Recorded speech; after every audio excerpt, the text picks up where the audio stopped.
You'd think that Puerto Ricans would be more grateful to be American, right? It's easy to say if you didn't understand the U.S. law that keeps 3.2 million citizens trapped in poverty, a law that benefits mainland states while billing taxpayers for the damage. It's called the Jones Act, a 1920s law that forces all goods shipped to Puerto Rico to first stop at a U.S. port, get reloaded onto a U.S. built and U.S. crewed ship, and then get sent back to the island. That detour alone adds 15 to 20% to the price of food, fuel, and construction supplies, the essentials that they need to survive. And when 85% of your goods arrive by sea, those costs hit everyone. So who fights to keep it that way?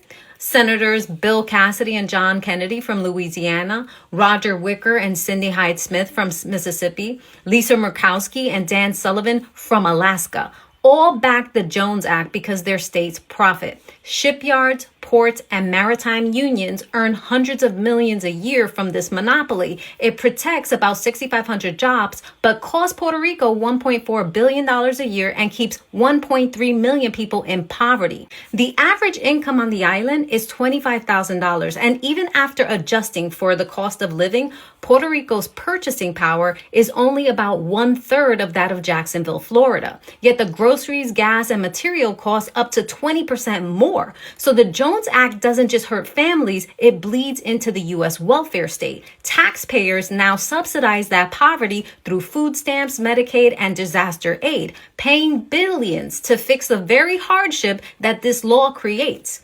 The result, a U.S. territory burdened with $52 billion in debt that it didn't create, and a mainland industry that gets richer for it. That's why so many Puerto Ricans don't feel grateful for citizenship that cost them their freedom, opportunity, and dignity. What good is the American dream if the law itself keeps you poor? Does that sound like freedom to you? If not, make sure to follow and share because Americans need to know what this Jones Act is really costing.